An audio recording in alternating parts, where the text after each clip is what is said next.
Good afternoon. Welcome, everyone. We're so happy you're able to join us today. My name is Tamara Bingham. I'm the Director of Business Development at Center for Change. I'm here with Dr. Heather Finley. We're so excited for her presentation.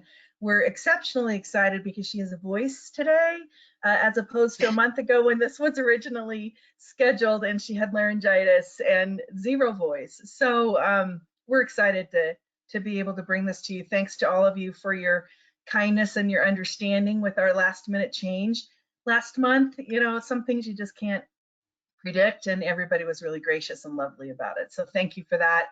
We're so happy that you're here with us today.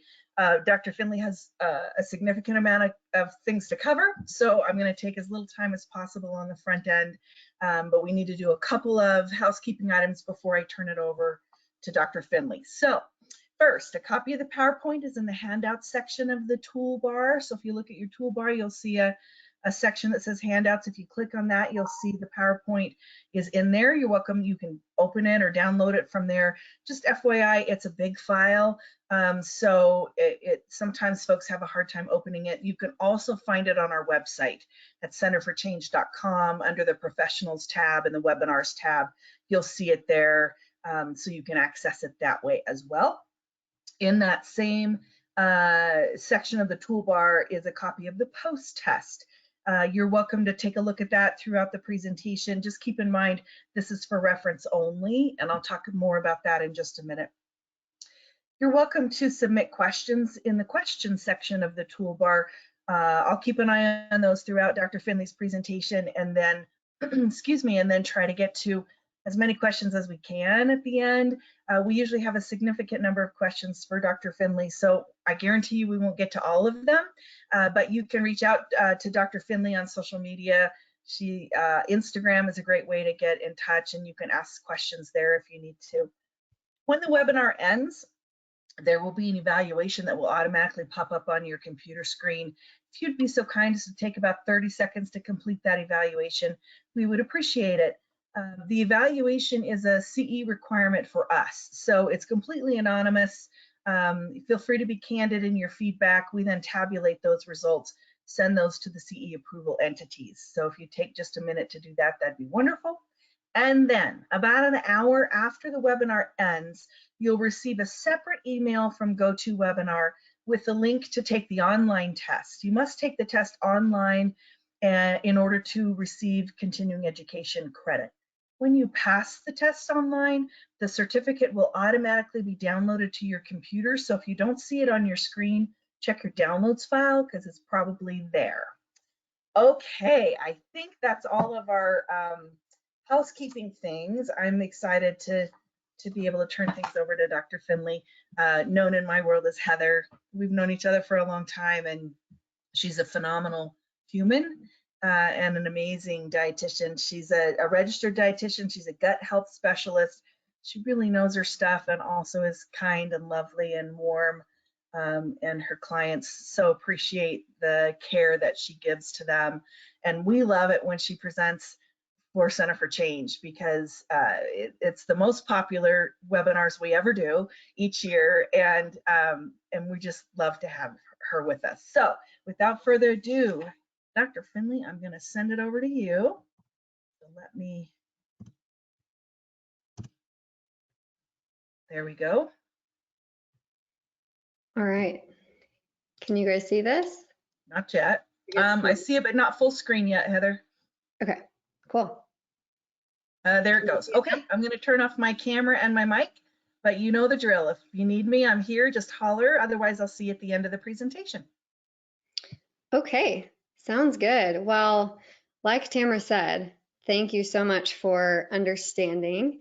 When I lost my voice, literally the day before, I woke up and thought, maybe I can do it. And then I called Tamara and she said, no, you can't. So she was gracious enough to let us reschedule. So I appreciate you all rescheduling this and taking the time out of your day. I know for most of you, this is probably your lunch break, and I'm just grateful to spend this hour with you. So hopefully you've been able to watch the last two webinars.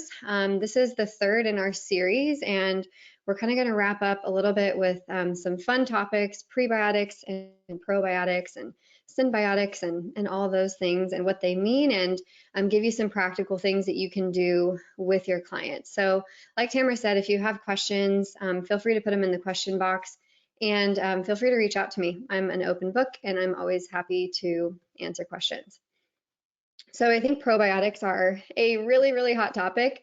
Oftentimes I know for me at least, I tell people that I specialize in GI, and typically the first question that I get is, what probiotic is your favorite? Or what probiotic should I take? But we've all probably had an experience of wandering the aisles of Whole Foods and looking at all the probiotics and going to the refrigerated section and trying to figure out which one you should take, which one has the most CFUs, thinking that that might be better. And I'll show you today why that's actually not the case. And I think probiotics have become really popular in the market and very expensive. And typically people just don't know how to use them and are not necessarily getting the benefit that they could get from them if they knew how to use them correctly. So that's really what today is for. You hopefully won't have to wander the aisles of Whole Foods anymore after this, wondering what probiotic to get for yourself or to recommend to your client. I think, as I said, the common mindset that I hear is the more expensive it is, the better it is, and that's just simply not true. I know I've heard that from so many clients. They come and they tell me how many hundreds of dollars they've spent on probiotics and they didn't work, and I'm still bloated, I'm still constipated, still having gas, whatever the symptom is, and they're like, probiotics just don't work for me. And maybe it's not that probiotics don't work for them, it's that they chose the wrong one. So the lesson that I've learned many times, and I think this is a question on your test, is that the more CFUs, colony forming units, is what that stands for, it doesn't mean it's any better. And we're going to talk about some keystone strains of bacteria today and how to pick the right probiotic. And I think it might surprise you, because you might be thinking I'm going to tell you an exact like bifido or lactobacillus strain, and hopefully you'll learn something new. So if you haven't met me before, my name is Dr. Heather Finley. I'm a registered dietitian and my specialty is gut health. I worked with eating disorder clients for many years and still do, just with a gut health focus. So many of the clients that I now work with have struggled with disordered eating or an eating disorder and now have significant digestive issues as a result. And so that's really where my focus is. And I personally have my own struggle with digestive issues for about 20 years, and it's now my life's work and passion to help other people identify what's causing their symptoms and find relief so they don't have to suffer anymore. So the plan for today is I want to define some terms just so you're clear on what I'm talking about and what things mean. Then we're going to talk about some of the research on probiotics and prebiotics, and I will say that there's not a ton of research specifically on eating disorders and probiotics. So if anyone wants to do a study, let me know. But there's lots of research on different probiotic strains and what they do, and there's also research on the gut makeup of those with eating disorders. So we're going to kind of be combining some of those to see where we can fill in the gaps there. And then we'll talk about when to use probiotics and prebiotics and how to navigate maybe some of the symptoms that will come with the products that you might use with your clients. So first, if you're unfamiliar with the term probiotic, a probiotic is a live microorganism that is intended to have a health benefit when it is consumed or applied to the body. You can get probiotics in supplement form. You can also get probiotics in food form. If you like yogurt or if you like anything that's cultured like kefir, typically you're going to get probiotics in those things. There's lots of foods that typically contain probiotics.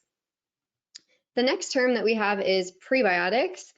Prebiotics are specialized plant fibers, and I like to describe them like a fertilizer. So they fertilize and stimulate the growth of bacteria in the gut.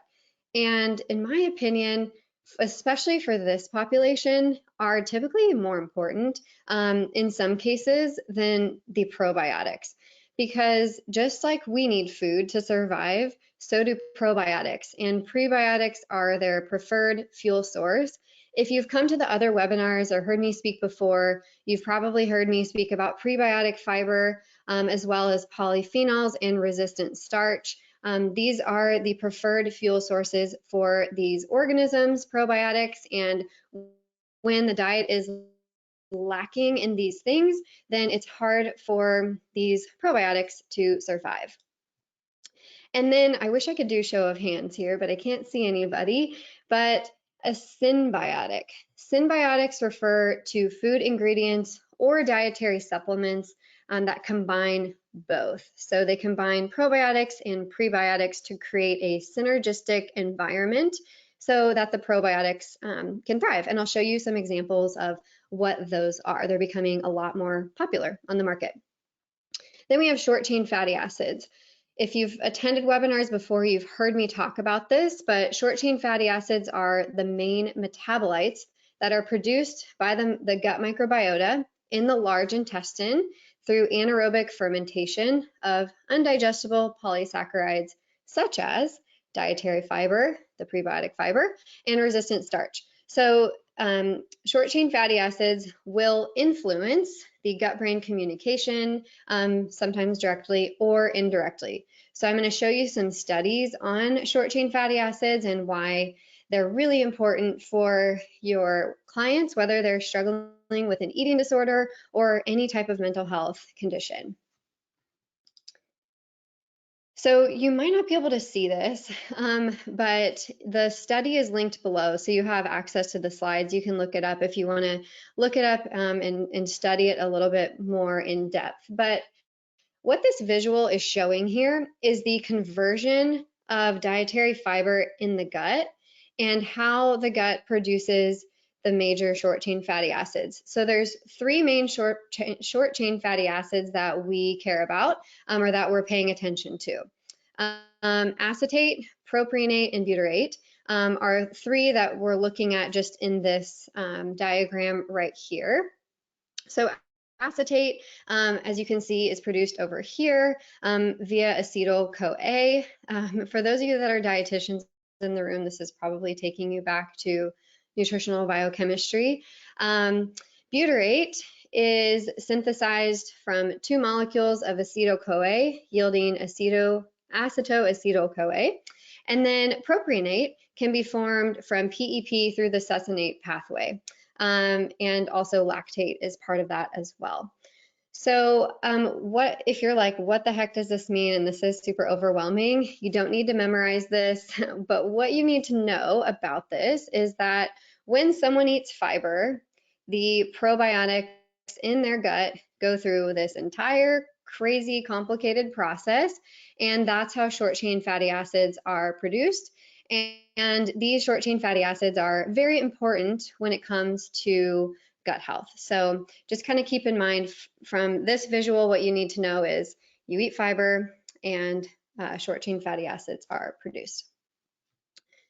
So when we're thinking about probiotics, as I mentioned at the beginning, the story of like wandering Whole Foods and figuring out what probiotic you're going to take, what you need to know is that specific probiotics produce specific benefits. So I'm going to talk in a second about something called Akkermansia. This is a keystone strain of gut bacteria.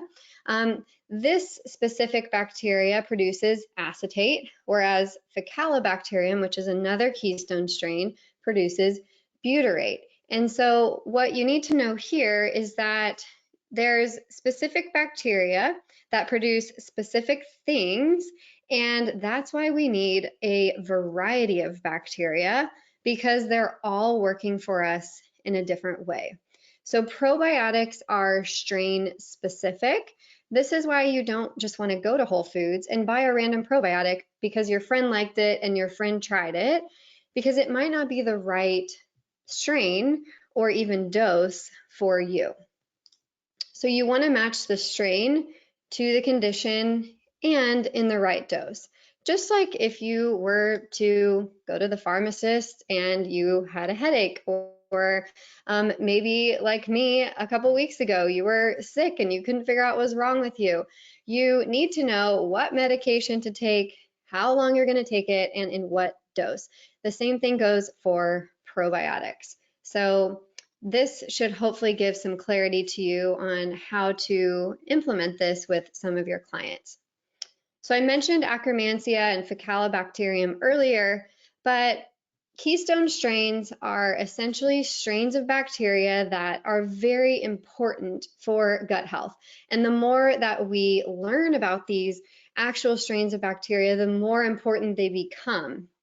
So 3 of the Keystone strains that I want to focus in on today are Akkermansia, Faecalibacterium, and then Bifidobacteria. If you're new to the probiotic world, this probably seems like another language, but you may be familiar with Bifidobacteria. That's more commonly talked about, but these Keystone strains all support gut health in different ways, and I'm going to show you in a second some studies that go along with this, and so it'll start to make a little bit more sense. The other thing that I want to talk about really quick is the difference between spore-based probiotics and live and active cultures. We're going to talk primarily today about spores, just because that's where the research has become extremely fascinating. But spore-based probiotics act kind of like campers, whereas live and active culture probiotics, like what you would find in yogurt, or maybe those refrigerated probiotics at Whole Foods, those act like travelers. So they're going to come to New York City, they're going to eat the food, they're going to take a picture, they're going to see the sights, and then they're going to go back home. So they don't actually stay in the gut very long. And there actually is lots of research showing that sometimes these live and active culture probiotics have trouble even surviving the acidity of the gastric system. And so although it might say it has 100 billion CFU, you might not be actually getting that in the gut.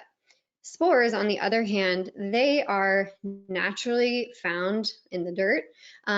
Sometimes they're referred to as soil-based probiotics, and these go in and they essentially re-landscape, but you can think of it kind of like a camper or like a colony. They're going to go in and they're going to pitch a tent and they're going to stay for a while.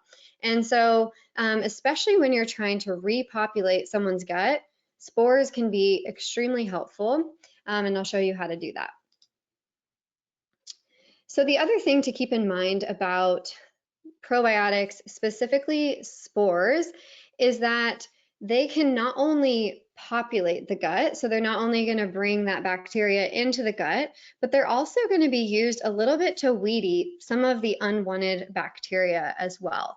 So if you've heard any of the other talks that I've done, you may be familiar with the term dysbiosis. I think this is a question on the quiz, but this is an imbalance of bacteria in the gut. There may be too many unwanted bacteria and too little beneficial bacteria, or there could just be too few beneficial bacteria, but there's an imbalance that we want to address. And so probiotics can be good for this as well. They can go in and they can kind of weed eat some of the unwanted bacteria that we don't want there as well. So I'm going to show you some studies in a second, but this is just a quick little chart kind of summarizing just some of what I have seen in the research specific to anorexia nervosa. So some of the studies are showing that the total abundance, so the amount of bacteria in the gut in clients with anorexia nervosa, their total abundance is decreased. Their short chain fatty acids are decreased. It's also showing that their Methanobrevibacteria, which is a bacteria that typically causes a lot of unwanted bloating, constipation. Symptoms that you don't want is increased. Mucin degraders are increased. So these are the unwanted bacteria that are actually going to break down that gut lining. We don't want that. And so that is increased as well. And then the eubacterium, typically that are really important for immune balance, are decreased as well. So this is just kind of a summary, but I'm going to get into some of these studies as well. So this first study, I think I've shown before, or I know I've shown before on several of the other webinars, but this study was looking at the gut microbiome in anorexia nervosa. And this is one of the studies that's showing that overall there was decreased diversity in the gut. This was a mice study, so we need more studies on humans. But when the mice were colonized with spore-forming probiotics, it actually restored serum serotonin levels. And where there's obviously lots of limitations to this study, but they're still unclear a little bit on which bacterial species altered in anorexia is contributing to the modifications in neurotransmitter availability. So that's one study that is definitely more on kind of the cutting edge of this and is interesting. The next study is looking at the effects of the microbiota in anxiety and eating disorders.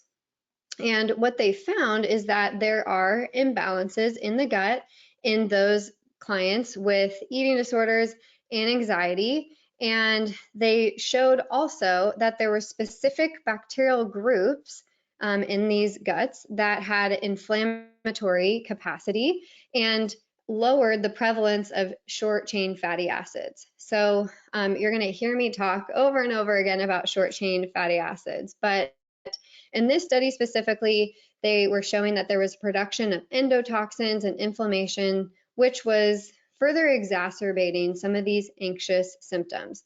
So what they actually wrote in the conclusion was we need future studies on how medication is affecting this because that was not accounted for. But the main finding that they looked at in this study was the effect of probiotics in reducing anxiety, and it seems to be effective, which is nice. But they also found that there was no relationship between the main outcome and the use of a multi-strain or a single strain. So again, some limitations, but very interesting, especially when it comes to the short chain fatty acid production and how short chain fatty acids actually help with the gut-brain connection, which is what we want here. Okay, so this next study is looking at the microbiota in anorexia nervosa, very similar to some of the other studies, but they're showing that there's an alteration in the composition of the gut. They showed that there was a decrease in species that produced butyrate, so a short chain fatty acid, and there was a lower fecal butyrate concentration.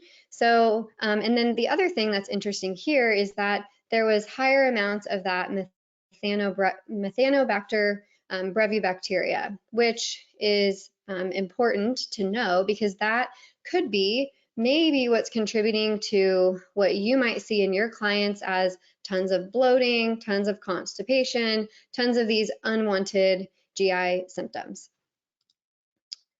Okay, and then this next study is looking at, again, probiotic supplementation and how it alters the fecal microbiota.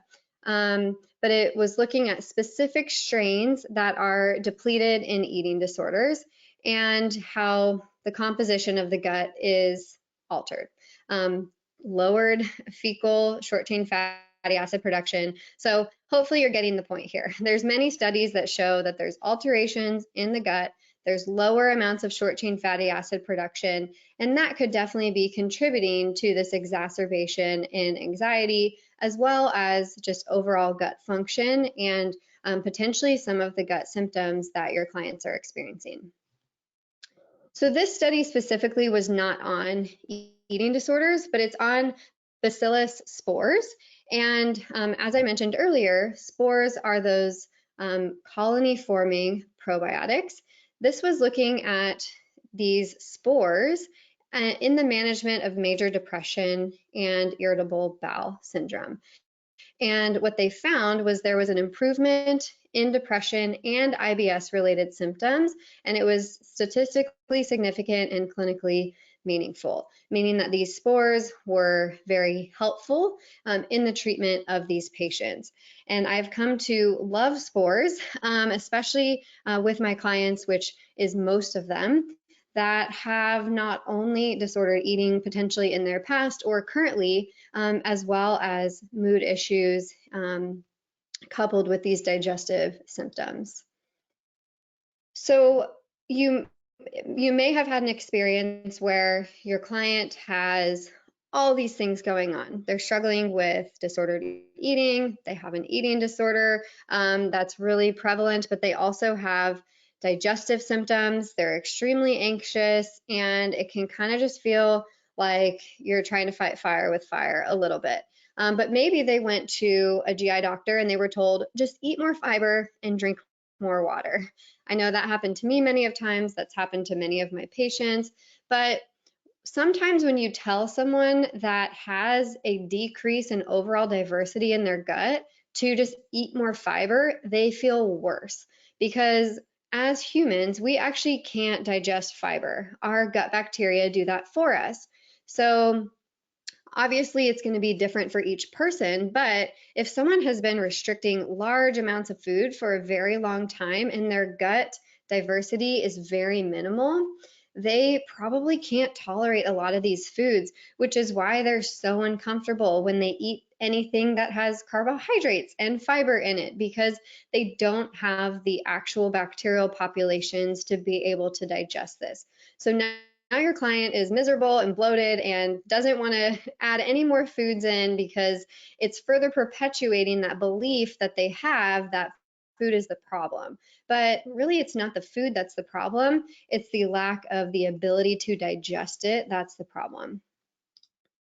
So there's lots of studies that I've shared with you over the last, I think I've now done maybe 8 webinars for Center for Change, but the Human Microbiome Project, which is a very large study on gut health, what they're showing is that the overall diversity of plants that someone can eat, what they've kind of landed on is 30 plants. I think that's actually a question on the quiz as well, so you might want to write that down. But the more plants that we can eat, and what I mean by plants is fruits, vegetables, whole grains, nuts, seeds, herbs, spices, beans, legumes. So not just, I think people hear plant and they immediately just think fruits and vegetables and then they're overwhelmed.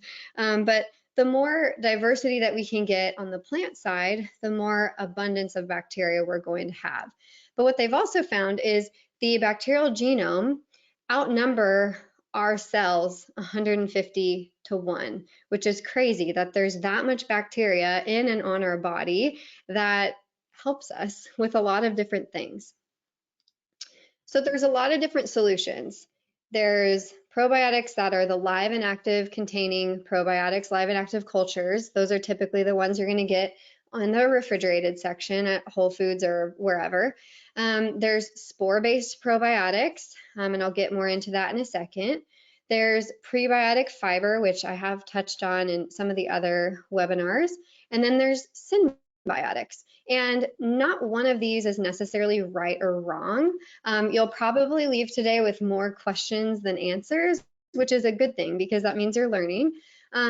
Because everybody is going to be different, and the intervention that you're going to use for one person might be completely different.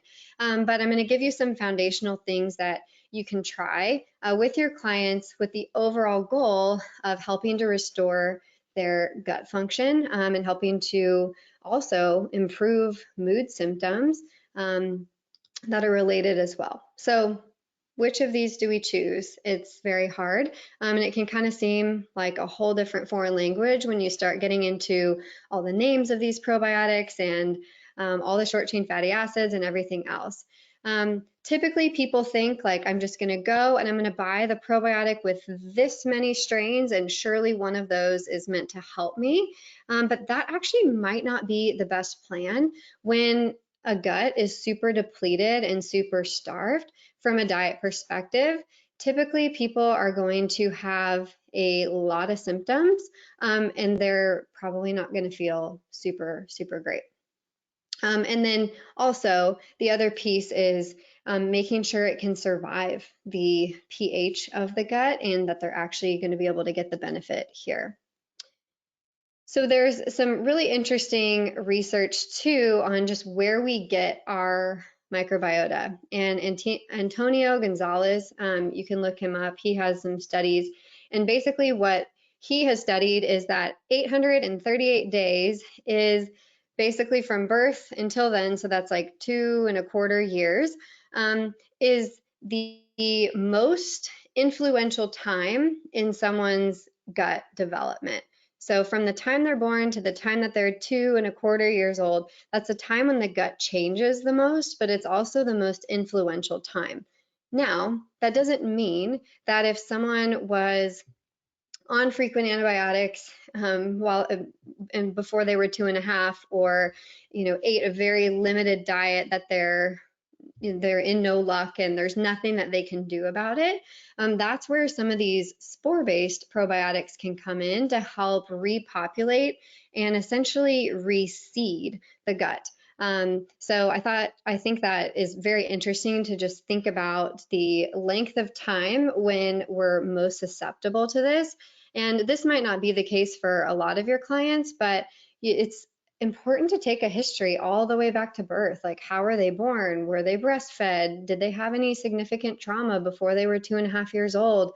There's even research on early adoption and like IBS symptoms later in life. And so you can go down a rabbit hole there if you want to.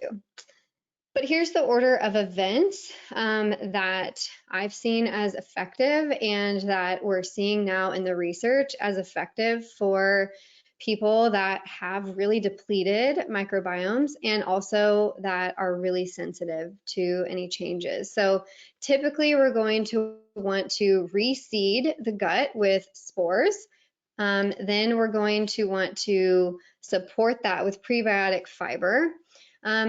Ideally, you actually would do the prebiotic fiber first, but if your client is super sensitive and they can't tolerate any form of fiber and it's giving them tons of symptoms, you might have to do the spores first, or at the same time, just very slow. And then the last piece, of course, the overall goal is dietary diversity. The more variety of foods that someone can eat, the healthier and more abundant their gut is going to be, and the better typically that their symptoms are going to be as well. So there's lots of obstacles and challenges that can come along when you try to reseed someone's gut or when you try to introduce probiotics and prebiotics and dietary variety. And I've mentioned some of them, but one of the biggest things that can happen when you start to reseed someone's gut with especially spore-based probiotics is bloating and an increase in symptoms. I know Microbiome Labs, which I'll show you some of their products in a second. I know they've done some studies on their products specifically, and there's been companies also that have done studies on their products showing that I think it's 2 to 5% of individuals just like cannot tolerate spore-based probiotics and they immediately do not feel well. And so you have to take a stair-step approach. You're not just going to have them take like the whole capsule at once and hope for the best. You might actually need to break it open and slowly work your way up. So it sounds crazy, but even one capsule is enough to make someone really uncomfortable, especially if they're really sensitive. So there's lots of strategies that you can use. If you're interested in looking up some of the studies about this, they're called Chime Studies, but these are studies, it's S-H-I-M-E. These are studies that are simulated intestinal GI tract studies. And so they're looking at basically what the probiotics and what the ingredients are doing. And so there's lots of them on spores, specifically megaspore. And some of the studies actually are showing that these spores can actually jumpstart what we got from our mom at birth, and how actually prebiotic fiber is important for about 80% of the success of that. So the spores are important for about 20%, and the prebiotic is important for about 80%. So the prebiotic might be more of a strategy here than you might think.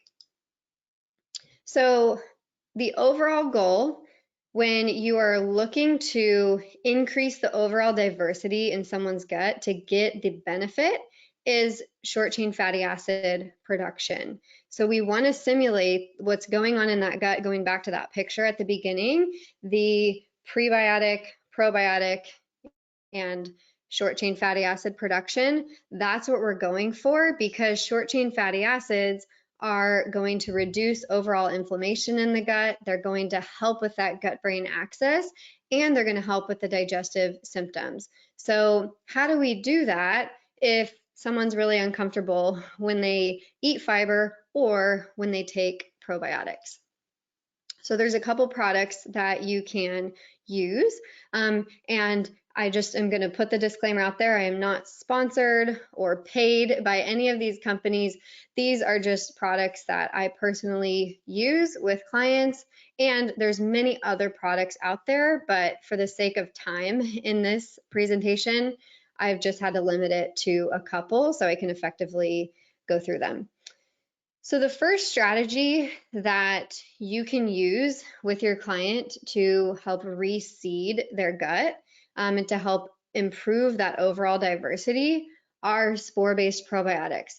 So maybe some of these brands look familiar to you. So this one right here, the WHO58, this is a Microbiome Labs product, and it's just one strain of a spore. So I didn't mention earlier, but there's several different important strains that are typically found in spore-based probiotics, and they're all Bacillus strains. So these, all of these products that are listed here have Bacillus strains in them, and some of them, like the Megaspore, has all the Bacillus strains, whereas the WHO58 just has one. So when you're looking to stair-step approach, reseed someone's gut, and they're really sensitive, you might actually want to start with just the WHO58 and work up to 2 capsules a day. Typically, you actually want to take this with a meal, and then you might add in the RestoreFlora, which is going to have a couple more strains, and then the Megaspore. The Megaspore, the RestoreFlora, and the WHO58 are all from the same company. This Just Thrive probiotic is its own brand. You've probably seen this one floating around on Instagram. I feel like I get ads for it all the time, but it has the same Bacillus spores as the Megaspore. So it's just the more robust product because it has all of them, versus some of these others that are listed on here, more as a stair-stepping approach. So the reason that we want to use these spore-based probiotics is because they're actually going to influence these keystone strains of bacteria. So the keystone strains that I talked about earlier, Akkermansia, the Faecalibacterium, and Bifidobacterium, these spores actually help produce those keystone strains of bacteria, which is what we want, because those keystone strains produce those short chain fatty acids that we are looking for. And so that can be a great shortcut way to help with the short chain fatty acid production. Moving on to Symbiotics. This is another approach that you can take if you think your client is ready for it. So you've probably seen this seed probiotic on the internet, and as well as potentially this ritual one. These are products that have both the probiotics in them as well as prebiotic fiber. I typically will work someone up to this because typically they're going to be too sensitive to tolerate this. So you can always try spores, like maybe the WHO58 or the Restore Flora, and get them on Megaspore and then add in the Symbiotic, because it's a little bit harder to dose these, unless of course you're breaking open the capsule. But that way you can know when to progress your client so you're not causing too much discomfort in their gut. And then the last piece here is prebiotic fiber. So as I mentioned, the fiber really is the important piece because it's the fuel source for these probiotic bugs. Again, this is just 3 products. There's many, many more, but Bimuno is a specific type of prebiotic fiber that has been shown to have benefits on mood. And so this is a great place to start with someone as you're introducing prebiotic fiber. You can dose it really low, and you can slowly work up to the full amount. You could start with 1/4 of the amount and make sure they tolerate that, go to half of amount, make sure they tolerate that, and then go to the full amount. And then you could move on to one of these other products that I have listed here, either the Mega Prebiotic or this Precision Prebiotic. So these products, both of them actually are pretty much the same thing, but the Mega Prebiotic is double the dose. So the Mega Prebiotic and this Precision Prebiotic, these selectively feed Akkermansia, Faecalibacterium, and Bifidobacteria. So if you're looking to overall boost the robustness of the gut, and someone's diet is not quite diverse yet, this can be a great way to slowly start to introduce these prebiotic fibers into their diet. Just kind of as a note here, I don't have this on a slide, but just as a quick tip, specific for Akkermansia, this bacteria loves polyphenol-rich foods, specifically things like cherries and pomegranates and all those deep red foods. So starting to get some of those in the diet is going to help promote the growth of that bacteria. Bifidobacteria loves whole grains, it loves oats, and it loves a diversity of fruits and vegetables. So if you can slowly start to get some of those in the diet. And then the Faecalibacterium, same thing. It loves resistant starch and it loves these polyphenol rich foods as well. So these cherries and berries and even the whole grains. So as you are working with a client and you may not even have testing or anything to know that they have low levels of these bacteria, but maybe they have constipation, they have bloating, they have whatever digestive issue, and maybe they're also anxious. It's never going to hurt to replace some of this bacteria or to provide some fuel for that bacteria. So I mentioned already just some of the symptoms that can happen with repopulation, but just to reiterate it again, it is common for people to feel worse before they feel better. And I think that's potentially why people feel so confused about probiotics is, well, I added a probiotic in and I felt terrible. Or like what we hear all the time is probiotics hate me. And they actually don't hate you. They're just in an environment that they're not used to, and they're trying to check out the terrain. And so you can go as slow as you want. We definitely have had people break open capsules, as I mentioned, and we'll typically start with that WHO58 because it just has one bacillus spore, and then you can slowly work your way up. And then the question that you probably have is, how long do you take this, or what are the doses? Typically, you would probably do 1 bottle of the WHO58 if you're working your way up, and then you'll want to be on something like Megaspore or that Just Thrive or any other spore-based probiotic if you're trying to repopulate for about 3 months. And then you can continue taking it from there, but you might not need to take it in the full dose every single day, which is 2 capsules. All right, so here's some takeaways. The first is on the probiotic front, you don't need the most expensive or the highest CFU probiotic, especially in this population, because the gut is so depleted. One probiotic strain that's just from a refrigerated probiotic, a live and active culture probiotic, is probably not going to move the needle as much as a spore will, because it's going to recolonize the gut terrain.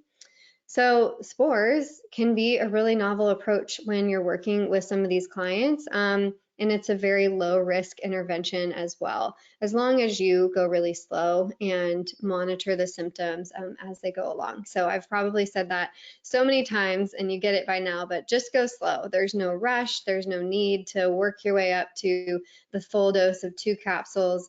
And if I didn't mention, you typically want to take it with a meal. The prebiotic takeaway that we have here is these are necessary for probiotic survival. So if your client is still not eating very much food, especially food diversity, then it's kind of a waste of time to just have them take a probiotic, because it's not going to survive very long anyways.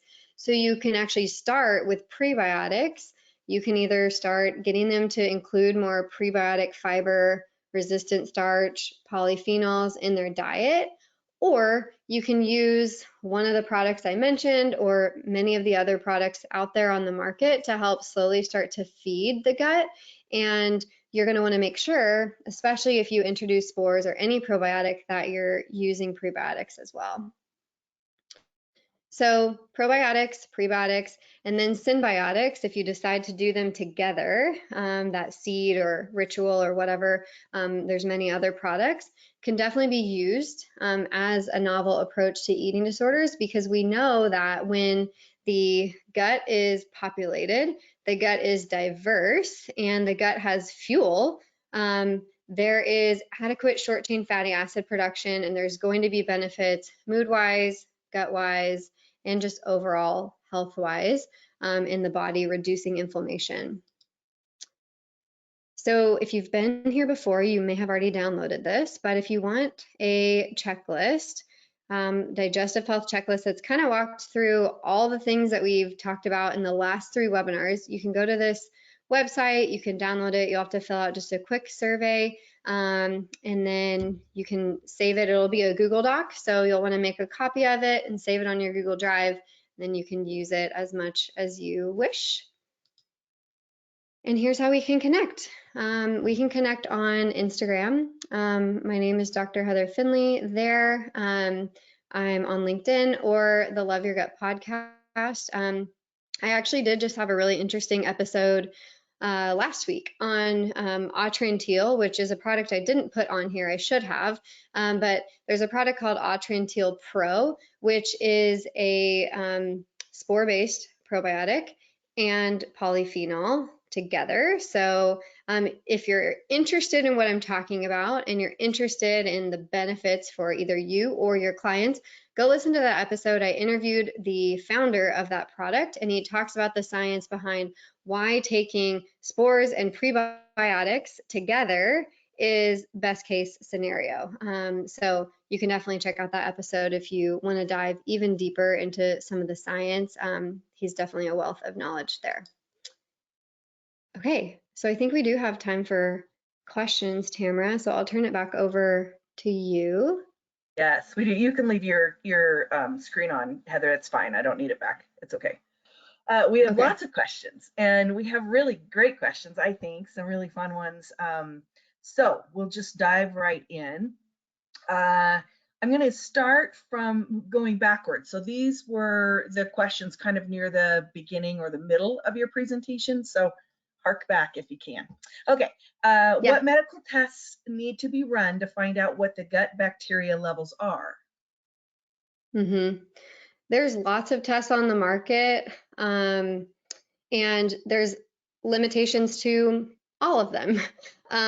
So there's not one perfect test, and I'm still experimenting with which ones I use and like, but some of the most common tests that you can run if you want to see the bacteria in the gut, GI map is a common one. Microbiome Labs, which showed the products that I showed, they have a test called Biome FX, and it's a little bit more advanced. So that test is slowly becoming really interesting. And there's other tests, GIFX. Like I said, they all have limitations. And I guess what I want to say to that too is there's no perfect gut. And that's where I think a lot of the limitation is when you do a test, you have to keep in mind that you're not necessarily trying to get rid of every single bad thing on the test. You're just trying to look at how the test correlates with the symptoms that the client is having. So if both you and I did a test, it would be very unlikely, but let's say we had the exact same results. Never had that happen, but if we had the exact same results, our symptoms could be different because we have different genetics, we have different lifestyles, we have different environments. So I think a lot of times people get the test and they're like just focused in on like the one thing that's wrong, but it's really more about like overall how that correlates with the symptoms someone has. So yeah, for what it's worth, the testing can be informative, but you also need to take into account all the other things. Got it. That question came from Karen. The next question is from Anne. I have a client who's recovering from anorexia and has problems with constipation, and her mom has recently started having her go see someone to get I can't even say it, colonics. There we go. Any thoughts on how to address this? Yeah, that's That's a a rough hard one. one. Yeah. That is a rough one because people get really, if they're into colonics, they are obsessed with it. So I think it's very hard to convince people otherwise. But I think the reason that they're obsessed with it is because maybe they're so constipated and so desperate, it's the only thing that's made them feel better. Sure. So it makes sense, right? But yeah, I mean, I would say that if, let's see how I can make this brief. I would say that if she's that constipated and that uncomfortable, then we need to figure out, like, from a diet side, from obviously a nervous system piece, like, we need to figure out why she's so constipated and so miserable. And so, although the colonics are going to provide relief, they're not going to address the reason that she's constipated. So, she'll have to continue going to get them if they're not, which obviously the eating disorder is part of that. So yeah, although it might provide temporary relief, it's not going to provide long-term relief. The next question is from Stacy. Do clients with eating disorders have the decrease in short chain fatty acid because they aren't eating properly, or is it more genetic? Good question. I think it's probably a combination. Well, not I think. I know it's a combination of both. Obviously, we know there's definitely a genetic component, but I think it's kind of that canary in the coal mine analogy where the environment, the under eating, under fueling, maybe over exercise, whatever it is, exacerbated the issue. So it's probably coming from both angles. Okay.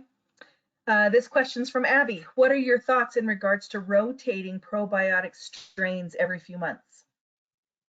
Yeah, so if you were going to use live and active culture probiotics, so if you're going to go get like a lactobacillus or bifidobacteria or something, you definitely would want to rotate so that you're introducing new strains.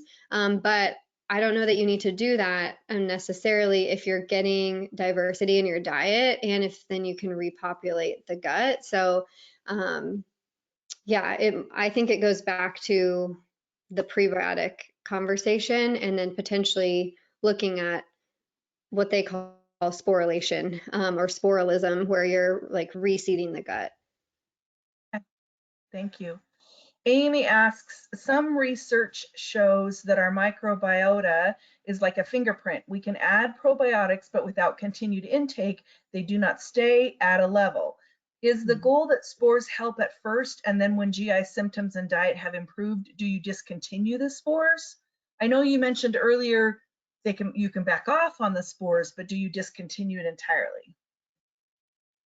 Yeah, so that is true. Your microbiome is as unique as a fingerprint, which going back, I think, to the first question, we're not trying to make everyone's gut look the same. That's not the goal. We're trying to make the output better. So we're trying to make the short chain fatty acid production better and the overall diversity of the gut better. But like me and Tamara might have completely different makeups, but we might both be perfectly healthy. So yeah, typically what you do is you introduce the spores and then you can continue taking them, but on like an alternating basis. So it depends where you look, and there's different theories on this, but a lot of people will say just take spores once a month. So sometimes we'll tell our clients, like, if you want to just continue to reintroduce the spores, take it the week of your menstrual cycle. If you have a menstrual cycle, if they don't, then we'll pick a week, but you could take it 1 week out of the month. Or you take it if the symptoms start to come back and prevent them from getting, where they were previously. But typically if symptoms are coming back, there's other pieces that you're going to want to address too. Thank you. Marissa asks, this is a big question, so we might have to break it up or do something different, but she says, are any of these products appropriate for someone with anxiety/depression that has normal GI function, no issues? Any considerations for teens/tweens versus adults? Yeah, I would say 100% yes. So we actually have seen clients that work with us strictly because of mood and they want to improve their gut health for that. So not all gut issues are GI. Sometimes people's gut issues are mood related, or maybe it's skin. We've had many clients that they don't have constipation, they don't have diarrhea, but they have gut issues that are showing up on their skin, eczema, etc. So yes, you can definitely use these even if you don't have digestive symptoms. Anyone could use these for a variety of things. And then I can't remember the second part of that question. The second question, any considerations, anything special about teens or tweens versus adults? Yeah, you can use this with teens, tweens. I've used them with my 4-year-old. So I don't use the full dose, but you can use them. And with a teen, you're probably fine to use the full dose, but you could even cut it in half and do 1 capsule once a day. Okay. Vaughn asks, can you talk about any situations where you might rely on live and active cultures or a multi-strain probiotic supplement that isn't spore-based, or are those really not useful for someone with dysbiosis? I might if they really, so I'll give you a case example. Probably 6 months ago, we had this client, she was doing really well, but she came to us with really severe constipation. We definitely made progress, but she was still struggling with constipation. She went from going like once a week to going like 5 days out of the week, which for her was huge progress, but we wanted to be able to improve that last piece of it. And bifidobacteria, which is a keystone strain, is really helpful for constipation. So we actually had her buy, it's Claire Labs, it's called Factor 4. They have a multi-strain bifido complex that we actually had her take, and whether it was placebo or whether her body responded really well to it, it really helped. She must have just been super depleted in bifidobacteria, and we were working on diet, being able to consume more oats and whole grains and the fibers that are going to feed bifido, but she was still struggling with some symptoms. So in the meantime, that actually really helped her. And then also, I guess as a side note, we do often use Saccharomyces boulardii, which technically is a yeast, but that actually is in that Restore Flora probiotic, but you can buy Saccharomyces boulardii just by itself.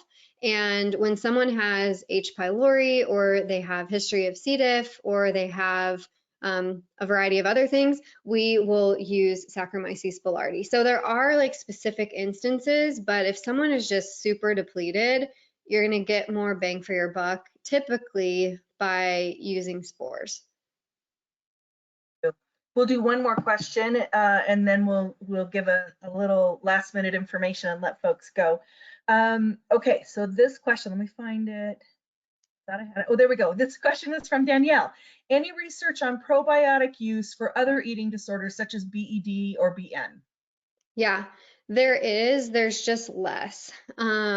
So we definitely need more research. But there is more research with binge eating disorder than there is with bulimia, that I've seen at least.